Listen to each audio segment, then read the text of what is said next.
Hey guys, it's Derek here with Equinox Project Studio, and we're going to talk about snare drum processing today. I get a lot of questions on it, so I thought I'd kind of run through my workflow for processing a rock snare drum. I'll probably have to break it up into a couple of different videos, but we'll at least talk about the basic stuff, the EQ, the compression, and all the things that you need to do to get a really good foundation to build off of.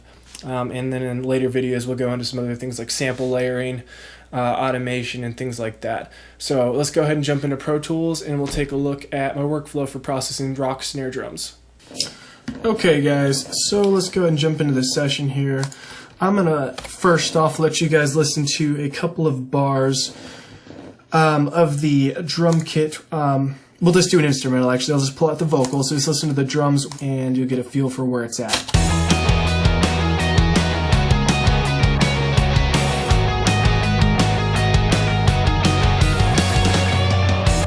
And real quick, I will solo the drum group, and let's have a listen to that.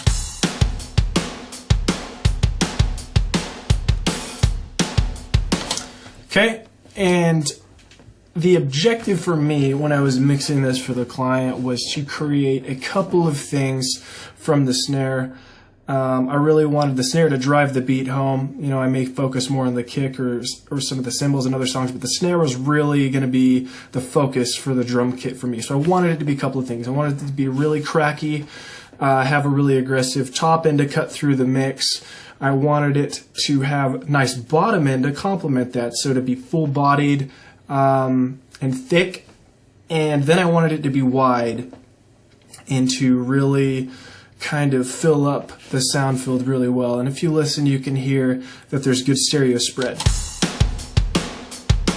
And we aren't going to talk about the stereo aspect of it today. That will be another video because I can't fit it all in this one in a reasonable amount of time. So that's that snare ambient track we're looking at right here. So we're going to ignore that today. Here's what it sounds like without the ambient and width track. So you lose obviously the ambience and the room tone, but we've still got the punch and kind of the thicker bottom end of the snare, which is what we're going to focus on today. So I've duplicated the track. I will go ahead and mute the original, and I'll show you the original snare.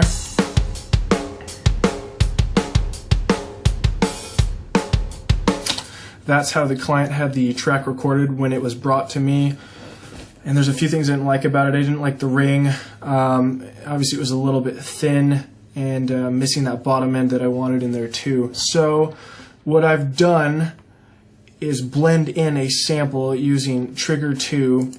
I haven't completely replaced the drum. You can see I have the mix on 76%, and here's where we get after blending that sample.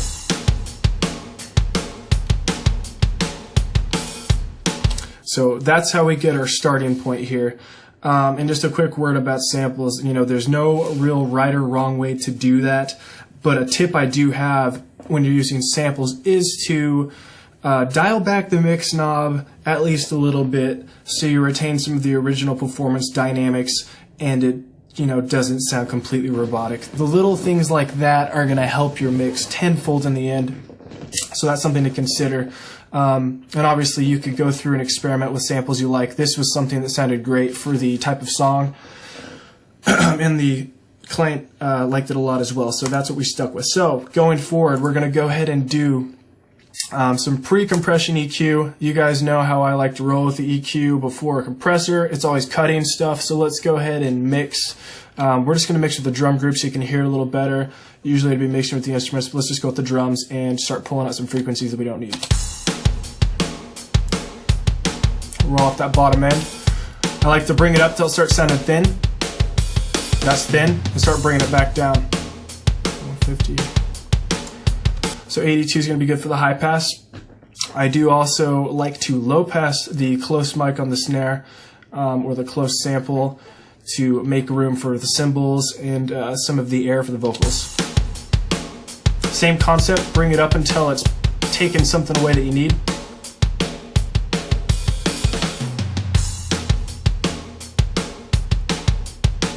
So about 8K is sounding pretty good there. And we'll go ahead and take a quick look at the mid-range here. I'll sweep some frequencies.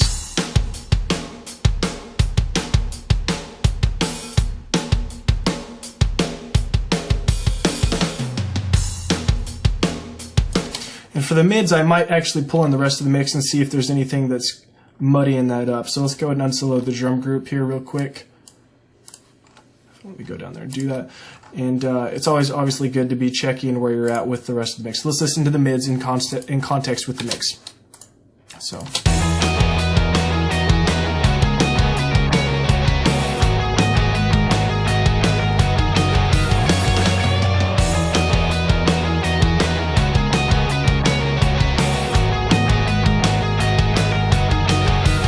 I might pull out a bit of 270, which will come into play later, because when we do some boosting after the compressor, that'll more likely be over in the 100 to 180 hertz range.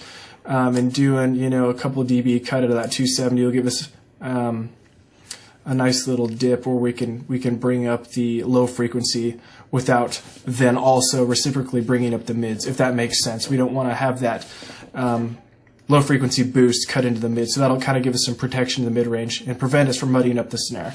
Just a little something I like to do when I cut frequencies. So we'll go ahead and go to the compression here, and I'll just go ahead and use a basic waves compressor, just a single band C1, and we'll go ahead and just go back to the drum group for this.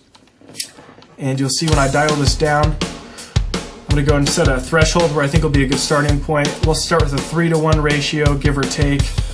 Good starting point for the snare. And I like to have a longer attack and let those peaks come through. So we have the dynamics. And also a longer release, so it'll crush it down and give us some more sustain. I'll bring up the makeup gain.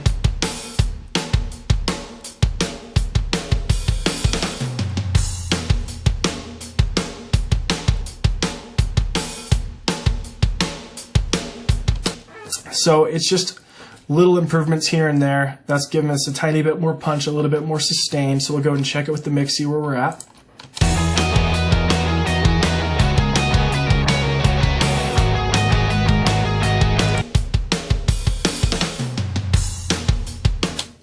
So we're sounding like we're on the right track here.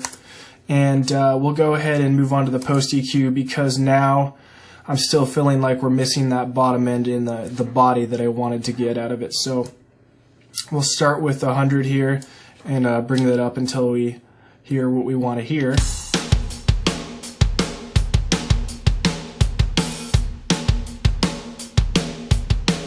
Sounds decent. We could try 180. My gut says it's going to get a little bit muddy.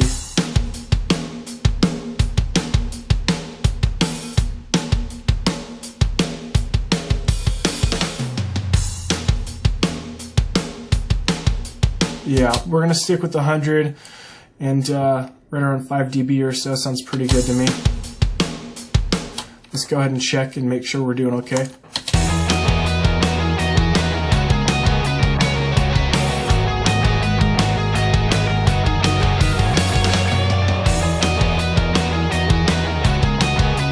Yeah, it's given a lot more impact. It's a lot more powerful sounding to me now, and just has a little bit more authority, which is what we want out of this snare. We want some authority here, because I want this to drive the beat home.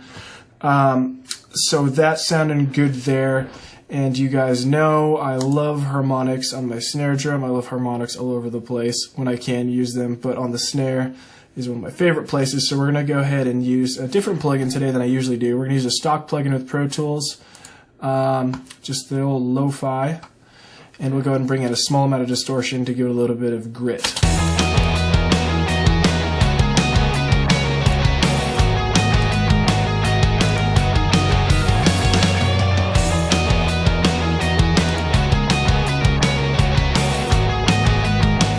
Obviously that's given us a gain boost as well, so it gives a pseudo better sounding effect because of the volume increase, but it's definitely adding some good grit too.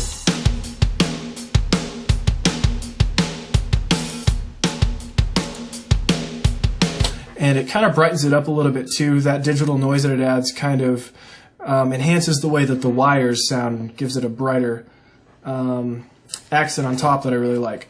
Okay guys, so we found a good sample. We blended it with the original recorded close mic that the client sent us.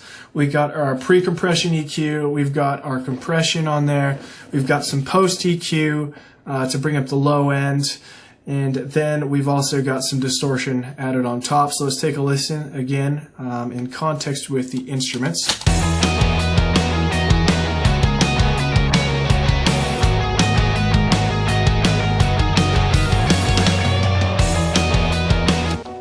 Okay guys, so lastly, we'll just do a quick comparison. We'll just go ahead and do an A-B. I'm going to duplicate this track, and we'll go ahead and see kind of where we've come from here. So here is just the original recorded snare.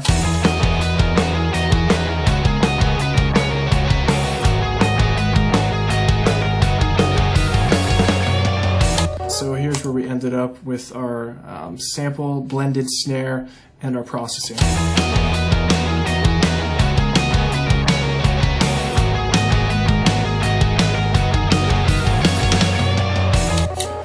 And I think it sounds great. We got a really good starting point to move on and focus on the stereo field. So I always kind of like to talk about why we did the processing on there. And again, we were trying to get a couple of things taken care of. One, we wanted the top end crack and brightness to be cutting through the mix. So we got that by using the EQ and applying the distortion on the top to bring out the wires.